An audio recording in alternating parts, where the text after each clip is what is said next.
ಸ್ವಾಭಿಮಾನದ JDS ಕಾರ್ಯಕರ್ತರು vote ಪಡೆದು ಅವ್ರ ನಾಯಕರ ಬಗ್ಗೆ ನೀವು ಮಾತಾಡ್ತಿರಲ್ಲ, ಇದೆಷ್ಟು ಸಮಂಜಸ? ಅವರು ಬಾಯಲ್ಲಿ ಬರುವಂಥ ಮಾತುಗಳು ಮುತ್ತುಗಳಾಗಿರಬೇಕು. ಒಬ್ಬ ನಾಯಕರ ಬಗ್ಗೆ ಮಾತಾಡಬೇಕಾದ್ರೆ ಜನರು ಮೆಚ್ಚಬೇಕು. ಆದರೆ ನೀವು ನೋಡಿದ್ರೆ ರಾಜಮಟ್ಟದ ನಾಯಕರನ್ನ ಮಾತಾಡಿಬಿಟ್ಟು ರಾಜಮಟ್ಟದಲ್ಲಿ ಹೋಗಬೇಕು ಅಂತ ಆಸೆ ಪಡ್ತಾ ಇದ್ದೀರಾ. ಚಿಕ್ಕಬಳ್ಳಾಪುರ ಜಿಲ್ಲೆಯನ್ನು ಮಾಡಿದಂಥ ಕೀರ್ತಿ ಕುಮಾರಸ್ವಾಮಿ ಅವ್ರಿಗಿದೆ. ತಮಗೆ ಏನಿದೆ ಅಂತ ನಾನು ಕೇಳಕ್ಕೆ ಬಯಸ್ತೀನಿ. ಊರೂರು ಓಡಾಡ್ತಾ ಇದ್ದೀರಾ, ಸಂತೋಷ. ಬಟ್ ರಾಜ್ಯ ನಾಯಕರ ಬಗ್ಗೆ ಮಾತಾಡೋದು ಸ್ವಲ್ಪ ಗಮನವಿಟ್ಟು ಮಾತಾಡಬೇಕಾಗಿ. ಸಾಕೋಟೆ ಕಾರ್ ವಾಟರ್ ಪ್ಯೂರಿಫೈರ್ಸ್ ಅಂತ ಹೇಳ್ಬಿಟ್ಟು ಹೋಲ್ಸೇಲ್ ದರದಲ್ಲಿ ಚಿಕ್ಕಬಳ್ಳಾಪುರದಲ್ಲಿ ಪ್ರಪ್ರಥಮ ಬಾರಿಗೆ 5,500ಕ್ಕೆ ವಾಟರ್ ಪ್ಯೂರಿಫೈರ್ ಲಭ್ಯ ಇದೆ. 5,500 ಇಲ್ಲಿ ನಮ್ಮ ಅಂಗಡಿಯಲ್ಲಿ RO UV UF TDS ಖಾಲಿ 5,500ಕ್ಕೆ ಬರುತ್ತೆ. ನಮ್ಮ ಅಂಗಡಿಯಲ್ಲಿ ಬನ್ನಿ. ನಮ್ಮ ಲೊಕೇಶನ್ ಬಂದು ಸಾಕೋಟೆಕ್ ಕೆನರಾ ಬ್ಯಾಂಕ್ ಆಪೋಸಿಟ್ ಅಲ್ಲಿ ಆಂಬೂರ್ ದಮ್ ಬಿರಿಯಾನಿ ಪಕ್ಕದ ರೋಡಲ್ಲಿ 2ನೇ ಅಂಗಡಿ ಬರುತ್ತೆ. ನಾನು JDS ಪಕ್ಷದ SC ಘಟಕದ ರಾಜ್ಯ ಪ್ರಧಾನ ಕಾರ್ಯದರ್ಶಿ G ನರಸಿಂಹಮೂರ್ತಿ ಅಂತ. ಇತ್ತೀಚೆಗೆ ಮಾನ್ಯ ಚಿಕ್ಕಬಳ್ಳಾಪುರ ಜಿಲ್ಲೆಯ ಗೌರವಾನ್ವಿತ ಶಾಸಕರಾದಂಥ ಪ್ರದೀಪ್ ಈಶ್ವರ್ ಅವರು ಸುದ್ದಿಗೋಷ್ಠಿಯಲ್ಲಿ ಮಾತನಾಡ್ತಾ ಕುಮಾರಸ್ವಾಮಿ ಅವರು CM ಬಗ್ಗೆ ಲೀಸ್ CM ಅಂತ ಒಂದು ಹೇಳಿಕೆಯನ್ನು ಕೊಟ್ಟಿರ್ತಾರೆ.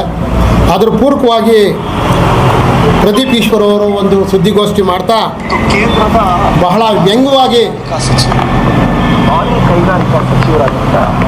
ವಿಡಿಯೋ ನೋಡ್ಬೋದು. ಬಹಳ ವ್ಯಂಗ್ಯವಾಗಿ ಬೃಹತ್ ಅಂತ ಒಂಥರ ಒಬ್ಬ ಮಾಜಿ CMನ ಮುಖ್ಯಮಂತ್ರಿಗಳನ್ನ ಬಹಳ ವ್ಯಂಗ್ಯವಾಗಿ ಮಾತಾಡ್ತಕ್ಕಂಥದ್ದು ಇಡೀ ರಾಜ್ಯದ ಜನ ಗಮನಿಸಿದ್ದಾರೆ. ಎಲ್ಲರೂ ಕೂಡ ಖಂಡನೆ ಮಾಡ್ತಾ ಇದ್ದಾರೆ. ಕುಮಾರಸ್ವಾಮಿಯವರು ಈ ನಾಡಿನ ಕಣ್ಮಣಿ ಮತ್ತು ರೈತ ಪರ ಕೆಲಸ ಮಾಡಿದಂಥ, ಮಹಿಳೆಯರ ಪರ ಕೆಲಸ ಮಾಡಿದಂಥ, ಲಾಟ್ರಿ ನಿಷೇಧ ಮಾಡಿದಂಥ, ರೈತರ ಸಾಲ ಮನ್ನಾ ಮಾಡಿದಂಥ ಮತ್ತು ಚಿಕ್ಕಬಳ್ಳಾಪುರ ಜಿಲ್ಲೆಯನ್ನು ಮಾಡಿದಂಥ ಕೀರ್ತಿ ಕುಮಾರಸ್ವಾಮಿ ಅವ್ರಿಗಿದೆ. ತಮಗೆ ಏನಿದೆ ಅಂತ ನಾನು ಕೇಳಕ್ಕೆ ಬಯಸ್ತೀನಿ. ತಾವು ಇನ್ನೂ ಮುಂದುವರೆದು JDS ಪಕ್ಷದವರು ಉತ್ತರ ಕೊಡಬೇಕು ಅಂತ ಹೇಳ್ತಾರೆ. ಕುಮಾರಸ್ವಾಮಿ ಅವ್ರ ಬಗ್ಗೆ ಮಾತಾಡ್ತಕ್ಕಂಥ ಒಂದು ಸ್ಥಾನಮಾನ ತಮಗಿದೆ ಅಂದರೆ ತಾವು ಮಾತಾಡಿ. ಕುಮಾರಸ್ವಾಮಿಯವರ ಸ್ಥಾನಮಾನಕ್ಕೂ ತಮ್ಮ ಸ್ಥಾನಮಾನಕ್ಕೂ ಅತ್ಯಂತ ಅಜಗಜಾಂತರ ಇದೆ. ತಾವೇನಾದರೂ ರಾಜ್ಯ ನಾಯಕರ ಬಗ್ಗೆ ಯಾವಾಗೂ ಕೂಡ ಟೀಕೆ ಮಾಡ್ತಕ್ಕಂಥದ್ದು ಬಹಳ ಅಭ್ಯಾಸ ಆಗಿದೆ. ದಯವಿಟ್ಟು ಕೂಡಲೇ ನಿಲ್ಲಿಸಿ. ತಾವು ರಾಜಕೀಯ ಮಾಡಿ ಸಂತೋಷ. ಚಿಕ್ಕಬಳ್ಳಾಪುರದ ಜನತೆ ತಮ್ಗೆ ಆಶೀರ್ವಾದ ಮಾಡಿದ್ದಾರೆ. ಯಾರು ಸ್ವಾಭಿಮಾನಿ JDS ಪಕ್ಷದ ಮುಖಂಡರು ಮತದಾರರು ಅವ್ರ ಸ್ವಾಭಿಮಾನಕ್ಕೆ ತೊಂದರೆ ಬಂದಾಗ ತಮಗೆ ಓಟನ್ನು ಹಾಕಿದ್ದಾರೆ. ಆ ಓಟನ್ನು ಪಡೆದಂಥ ತಾವು ಆ ಸ್ವಾಭಿಮಾನದ JDS ಕಾರ್ಯಕರ್ತರು ಓಟ್ ಪಡೆದು ಅವ್ರ ನಾಯಕರ ಬಗ್ಗೆ ನೀವು ಮಾತಾಡ್ತಿರಲ್ಲ, ಇದೆಷ್ಟು ಸಮಂಜಸ? ಬಹಳ ವ್ಯಂಗ್ಯವಾಗಿ ಮಾತಾಡ್ತಕ್ಕಂಥದ್ದು ಒಬ್ಬ ರಾಜ್ಯ ನಾಯಕರನ್ನ ತಾವು ಸರಿಯಲ್ಲ. ತಾವು ಹೇಳಿದ್ದೀರ JDSನವ್ರನ್ನ ಉತ್ತರ ಕೊಡಬೇಕು ಅಂತ. ನಾವು ಉತ್ತರ ಕೊಡ್ತಾ ಇದ್ದೀವಿ ನಿಮಗೆ. ಇನ್ನೊಂದು ಸಲ ಕುಮಾರಸ್ವಾಮಿ ಬಗ್ಗೆ ಆಗಲಿ ದೇವೇಗೌಡರ ಬಗ್ಗೆ ಆಗಲಿ ದಯವಿಟ್ಟು ಮಾತಾಡೋಕ್ಕೆ ಹೋಗಬೇಡಿ. ಅವರು ಸ್ಥಾನಮಾನನೇ ಬೇರೆ, ತಮ್ಮ ಇತಿಮಿತಿನೇ ಬೇರೆ. ತಾವು ಕೆಲಸ ಮಾಡೋದಾದರೆ ಮಾಡಿ, ಜನರಿಗೆ ಒಳ್ಳೆಯದಾಗಲಿ. ಮತ್ತು ಇನ್ನೊಂದು ಹೇಳಿದ್ದೀರ, ಸಿದ್ದರಾಮಯ್ಯನವ್ರಿಗೆ ದೇವೇಗೌಡರು ಬೆನ್ನಿಗೆ ಚೂರಿ ಹಾಕಿದ್ದಾರೆ ಅಂತ. ಹೌದು ಸ್ವಾಮಿ, ಸಿದ್ದರಾಮಯ್ಯ ಅವ್ರನ್ನ ಮಾನ್ಯ ದೇವೇಗೌಡರು ಕುಮಾರಸ್ವಾಮಿ ಅವರು ಈ ರಾಜ್ಯದ ಉಪಮುಖ್ಯಮಂತ್ರಿ ಮಾಡಿ ಈ ರಾಜ್ಯಕ್ಕೆ ಪರಿಚಯಿಸಿದಂಥ ಮಹಾನ್ ನಾಯಕರು. ಅವರು ಉಪಮುಖ್ಯಮಂತ್ರಿ ಆಗಿರಲಿಲ್ಲ ಅಂದರೆ ಕಾಂಗ್ರೆಸ್ನವ್ರು ಆ ಕಡೆ ಸಿದ್ದರಾಮಯ್ಯನ ಕಡೆ ತಿರುಗಿ ನೋಡ್ತಾ ಇರಲಿಲ್ಲ.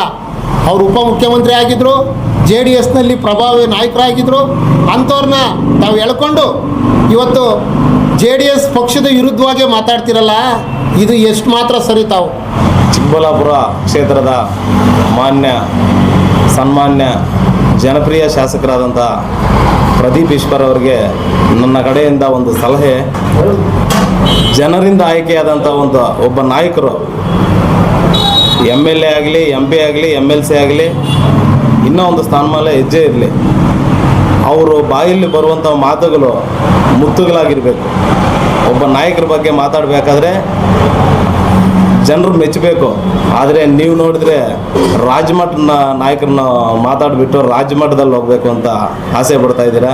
ಏನೋ ಮುಂದಿನ ದಿನಗಳಲ್ಲಿ ಏನಾದರೂ ಚಿಕ್ಕಬಳ್ಳಾಪುರ ಜಿಲ್ಲೆಗೆ ಏನಾದರೂ ಮಂತ್ರಿ ಆಗಬೇಕಂತ ಏನಾದರೂ ಆಸೆ ಇದೆಯೇನೋ? ಮಂತ್ರಿ ಅಲ್ಲ, ನೀವು MLA ಆಗೋಕ್ಕೆ ಕೂಡ ಇನ್ನು ಅರ್ಹರಲ್ಲ. ಅಷ್ಟು ದೊಡ್ಡ ವ್ಯಕ್ತಿಗಳ ಬಗ್ಗೆ ಮಾತಾಡಿದ್ರೆ ರಾಜ್ಯ ಮಟ್ಟಕ್ಕೆ ಹೋಗ್ತೀನಿ, ರಾಜ್ಯ ಮಟ್ಟದಕ್ಕೆ ಹೋದರೆ ಒಳ್ಳೆ ನಾಯಕನಾಗ್ತೀನಿ ಅಂತ ನಿಮ್ಮ ಆಸೆ. ದಯವಿಟ್ಟು ಆ ಆಸೆ ಬಿಟ್ಬೇಡಿ. ಮುಂದಿನ ದಿನಗಳಲ್ಲಿ ಚಿಕ್ಕಬಳ್ಳಾಪುರದಲ್ಲಿ ನಿಮ್ಮ ಸೀಟು ಗ್ಯಾರಂಟಿ ಇದೆಯಲ್ಲ ಅಂತ ಒಂದು ನೀವೇ ಕ್ವಶನ್ ಮಾರ್ಕ್ ಹಾಕೊಳ್ಳಿ.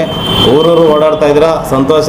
ಬಟ್ ರಾಜ್ಯ ನಾಯಕರ ಬಗ್ಗೆ ಮಾತಾಡೋದು ಸ್ವಲ್ಪ ಗಮನವಿಟ್ಟು ಮಾತಾಡಬೇಕಾಗಿ. ತಮ್ಮ ಶಾಸಕ ಸ್ಥಾನಕ್ಕೆ ಒಂದು ಗೌರವ ಇರುತ್ತೆ, ಆ ಗೌರವವನ್ನು ಕಳ್ಕೋಬೇಡಿ.